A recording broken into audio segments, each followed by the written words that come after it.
Welcome to the Deep Dive, a segment of the Olive Grove podcast. We're the place where we take a whole stack of information, sift through it all, and pull out those key nuggets of knowledge and insight just for you. Our mission? Well, it's really to give you a shortcut to being well-informed, maybe spark some aha moments without, overwhelming you. Today we're doing a deep dive into a biblical narrative that's, well, incredibly famous, but often, I think, profoundly misunderstood. Jonah chapter 2. We'll be drawing from a really insightful study. It's titled MCS Jonah Chapter 2, and it offers a, let's say, unique perspective on this classic story. What's fascinating here, really, is how this ancient account seems to paint a picture of a profound future event. And right at the heart of our deep dive today is a question that might surprise you. Most people just assume Jonah was alive inside that big fish for 3 days and nights, right? But is that really what the text suggests? Is that the point? That's such a critical question to ask because, the answer really shifts how we understand the whole purpose of the story. The common picture, Jonah just surviving in there, it's miraculous, sure, but it might actually overshadow the deeper intention, the reasons in the scriptures. This study argues pretty compellingly, I think, that the main message isn't just, wow, God can keep someone alive in a fish, but something much bigger. Something pointing forward. Okay, so let's unpack that. Let's dive in. The study isn't saying God couldn't have kept Jonah alive, right? Not at all. God's power is limitless. That's a given. And there are even some, historical anecdotes, though maybe questionable, about people surviving being swallowed. But the study says the focus isn't God's ability here. It's the purpose of this specific story. What is it pointing towards? Exactly. If you look at the Old Testament, you see it constantly setting the stage, foreshadowing the New Testament, foreshadowing Jesus. And this study positions Jonah chapter 2 firmly in that camp. It's presented not just as a miracle, but as a direct, vivid picture of Christ's resurrection. So the survival itself, while amazing, becomes kind of secondary. Secondary to its role as a prophetic sign, yeah.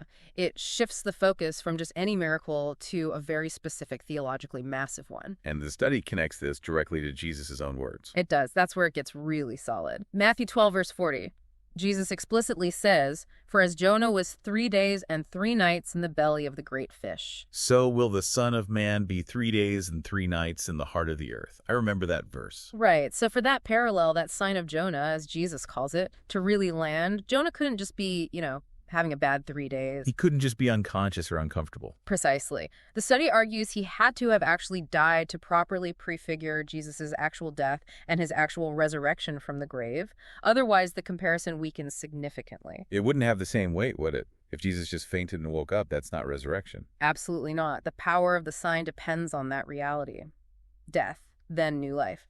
So the argument is the same must be true for Jonah's experience to serve as that sign.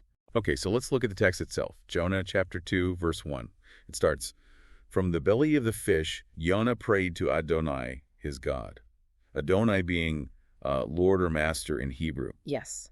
And the timing of that prayer is key. Right, the study points out you can't pray when you're dead.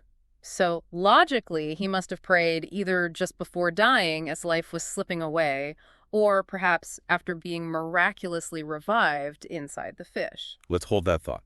Verse 2 then says, "Out of my distress I called to Adonai, and he answered me. From the belly of Sheol I cried, and you heard my voice." And Sheol. Yeah. That's the crucial word there. Okay. Throughout the Old Testament, Sheol consistently means the grave, the pit, the realm of the dead. It's not just poetic language for feeling bad or being separated from God's will, though it can encompass that feeling because one is dead or dying. So the study pushes back against just spiritualizing it away. Strongly. It argues for the physical reality. Jonah is crying out from the place of the dead. It's a statement about his actual condition, his terminal state. Okay, then verses 3 and 4 add more layers. "For you threw me into the deep, into the heart of the seas, and the flood enveloped me. All your surging waves passed over me." Intense imagery, utterly overwhelmed. And he says, "I thought, I have been banished from your sight, but I will again look at your holy temple." Banished from God's sight. Which the study highlights as a common biblical way of saying someone has died. Cut off from the land of the living, cut off from God's presence among the living. But it's a statement of finality. Yes. And notice the water imagery, too, being overwhelmed by waves. The study connects that to ideas of judgment, chaos, even death itself in ancient thought, like baptism, representing death and then new life. Wow. Okay, then it gets even more graphic in verses 5 and 6. It really does. "The water surrounded me, threatened my life. The deep closed over me, seaweed twined around my head. Seaweed twined around his head. Think about that. That doesn't sound like someone just uncomfortable inside a fish. That sounds like a body sunk to the bottom, tangled in debris. Like a corpse. Exactly. And then I was going down to the bottoms of the mountains to a land whose bars would close me in forever. The grave again. An inescapable prison. Unmistakably the grave. The language is stark. Finality. But then the turn. But you brought me up alive from the pit, Adonai, my God. Boom. There it is. That's the resurrection picture. That's where it moves beyond just a weird survival story into this incredible foreshadowing of Jesus. Life from death. Life from actual death. And, that's such a comfort for us, too. That same power that raised Jonah, that raised Jesus, is the power that promises our resurrection one day, to live with God forever. It's a core hope. So, back to the prayer timing. If he was dead, when did he pray? Verse 7 seems to address that. It does. As my life was ebbing away, I remembered Adonai, and my prayer came into you, to your holy temple. Right there. As my life was ebbing away, he knew he was dying. It was on the brink. On the very threshold. And in that final moment, he cries out to God. It wasn't a prayer from safety. It was a desperate plea from the edge of death itself. What does that tell us about hope? It tells us hope extends right to the very end. That even when everything seems lost, God is still listening, still reachable. And that's important for you listening right now. Maybe you feel like you're at an end, or maybe you have loved ones who seem far from God. Mm-hmm. The story reminds us God is always waiting for that cry for mercy, just like he heard Jonah. We just need to tell people he's there and trust him. It's about his persistent grace. Okay, before we get to the end of the chapter, let's pause for a moment. We're having a great discussion here on The Deep Dive, which, as you know, is part of the Olive Grove podcast. And if you're finding this exploration of God's Word and his workings insightful, I really want to recommend a book. It's called Misfits for Jesus. True accounts of people experiencing Jesus. It's full of incredible real-life stories about what God is doing through Enduring Freedom Ministries or EFM. Just amazing accounts. Yeah, Enduring Freedom Ministries does fantastic work. And part of their mission right now is actually establishing a food pantry in Jerusalem, in Israel, providing real practical help to people in need there. It's a beautiful way to show God's love in action. It really is. So if you feel led, please consider donating to Enduring Freedom Ministries to help get that food pantry up and running in Jerusalem. Every bit helps make a tangible difference. And definitely grab the Misfits for Jesus book on Amazon. It'll encourage your faith, seeing how God works. Okay, let's get back to Jonah. So Jonah cries out as he's dying. Then verses 8 and 9 show this huge shift in his heart. A complete turnaround. Those who worship vain idols give up their source of mercy, but I, speaking my thanks aloud, will sacrifice to you. What I have vowed, I will pay. Salvation comes from Adonai. You can almost hear the conviction there. He recognizes God alone as the source of mercy, of salvation. And he talks about a vow. What vow do you think that was? Well, the study suggests that likely in that moment of dying, Jonah finally yielded. He probably vowed something like, okay, God, if you save me, if you let me live, I will go to Nineveh. I'll do what you asked. A vow made under extreme duress, but seemingly genuine.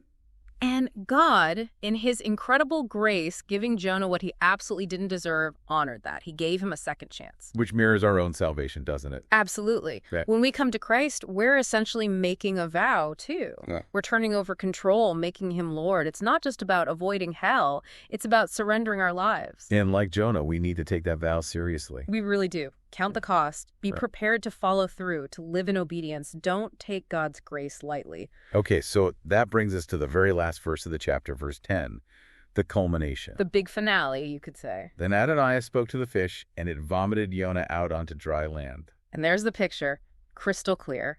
Jonah, who was dead according to this interpretation, is brought back. He physically walks the earth again. Just like Jesus, centuries later, would physically rise and walk the earth after his crucifixion. Exactly. The foreshadowing is complete. It's not just some random weird event.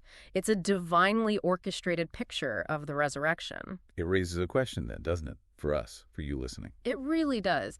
If God can use something as, unusual as a giant fish to fulfill his prophetic purpose, to bring about resurrection. What can he do through you? through me. Right. If he can use a big fish, he can certainly use us and all our complexities and limitations for his amazing purposes. We shouldn't underestimate what he wants to do through ordinary people. So wrapping this deep dive up, what's the big takeaway? Jonah chapter 2 isn't just about a guy surviving inside a fish. No, it's so much richer. It's a profound, direct prophecy. It's painting this incredibly vivid picture of Jesus' death and his resurrection. It's a story about God's amazing grace, his willingness to give second chances, even when we run the other way. And his power to use absolutely anything, any circumstance, any person, even a fish, to achieve his ultimate plans. It shows that even from the deepest depths, from what looks like the absolute end, God can bring new life. He can bring purpose out of despair. No situation is truly hopeless or final when God is involved. His power to redeem and restore is ultimate. So here's something maybe for you to think about this week. Consider those situations in your life, or maybe things you see in the world, that feel impossible, like a dead end, a grave. Could it be that, like Jonah's time in the fish, God might be using that very circumstance to reveal something deeper, to set the stage for an unexpected return to dry land? Could there be a second chance, a new beginning, waiting even when life feels like it's ebbing away? It's worth pondering how God might be working, even in the darkness. Definitely something to reflect on. Thank you for joining us for this deep dive into Jonah chapter 2. We hope it gave you some fresh perspective. And please, if you enjoyed this, subscribe to the Olive Grove podcast on YouTube so you don't miss our next exploration. We'll see you then.